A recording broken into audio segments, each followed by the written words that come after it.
Hello, I'm ArchieLuxury, and today I'd like to talk about setting rules for wristwatch collecting. The rules! That's right.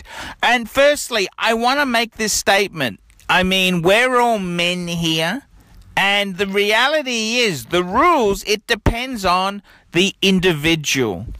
Now, I find collecting with a few rules in place really broadens my horizons. It's like being in high school, final year term paper, where they say to you, write an essay on blah, blah, blah. But if they say to you, write an essay on anything you damn well like, all of a sudden it becomes so much harder. So I gotta tell you, I particularly like having a few rules in place. And I know rules are meant to be broken, but the reality is these rules here are not meant to hurt or upset anyone. They're meant to make your collection better. That's right. And you can always bend them, but it's by putting some rules in place, I think it's really gonna be good for you. If you don't need to do it. You can be complete hedonistic if you want to. But I think having a few rules, hey, give it a shot. Try the hedonistic approach. Otherwise, put a few simple rules in. Now, I've been collecting since the mid-1990s, and I've flipped and owned many, many pieces. So now I got a few rules in my collection. Let's talk about these rules. Number one rule is one brand per piece. What this means is I only ever have one Rolex, one Patek. So each brand can only be represented by one watch in the collection. If I want to buy another watch by that brand, I need to sell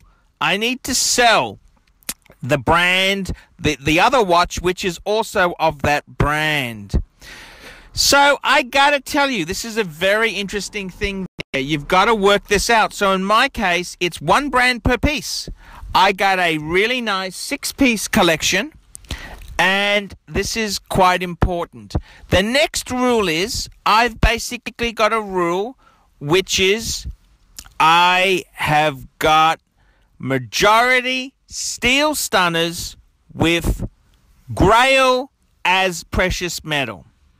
Now, other people can have rules where they say, okay, I'm going to have all white metals. That means steel, platinum, or white gold.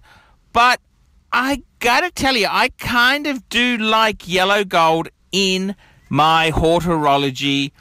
Really amazing piece. I had a white gold version, but I made a few bucks and I had to flick it because, hey, I am a working man who can't just keep everything. So when the chance came along to make a little bit of a profit and then get a yellow gold one, I had to take it.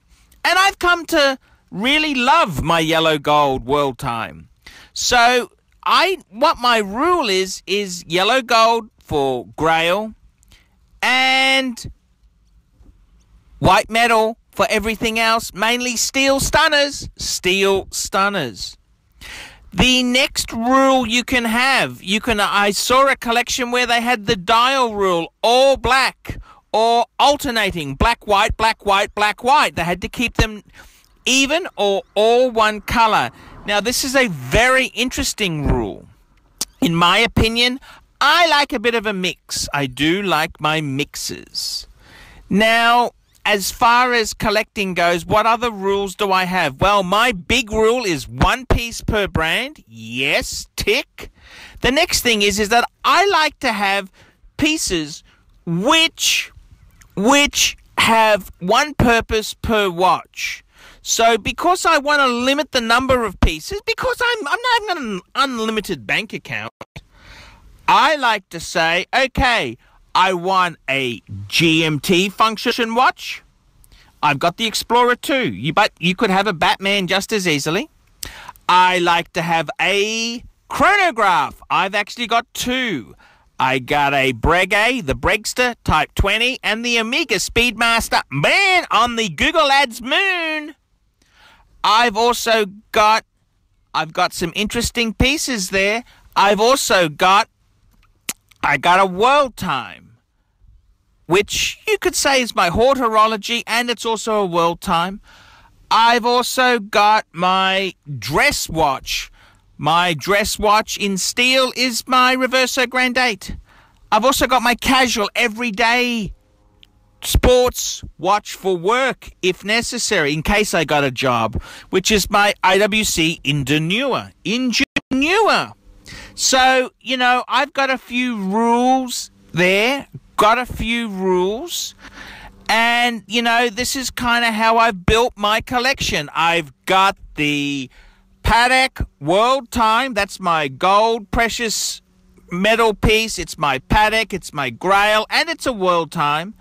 I got my Reverso Grand 8. That is my steel dress watch. Absolutely love it. Horology again. Absolutely love that piece. I got my Explorer 2, which is my steel piece, which is my GMT function. I got my Omega Speedmaster Man Under Moon. That's my chronograph, manual wind chronograph. Then I have got my the IWC Ingenua, which is my casual businessman's watch. And then I've got my the Bregster, which is my automatic chronograph. So I've tried to have a point of difference in all the pieces there. But I gotta tell you, another rule that I've set, which is really important to me, is to buy things I love. I'm not buying these watches for you, I'm buying them for me. So in my collection itself there, I've owned a lot of pieces, I've sold them and I've bought them back again. And some pieces in my collection which I really would not let go are my Explorer 2. Whenever I've had no Explorer 2, I've always wanted one back. Whenever I sold my Speedmaster, the Omega Speedmaster Man on the Moon, I wanted that back. Whenever I wanted the Breguet, I always wanted my Bregster back. What other pieces there? Well, I've never sold my Reverso. That Reverso, the Reverso Grand 8, is my keeper. That's my keeper. So at the end of the day, guys, set these rules, have a bit of a fun with it, but always buy what you like, because you're buying these watches for yourself. This is not to impress other people we don't like. You buy for yourself. And if somebody doesn't like it, well, that's just too bad, because I own them for me. ArchieLuxury, signing out on the ArchieLuxury channel. Nice one, Arch. Great to hear you spruiking the truth.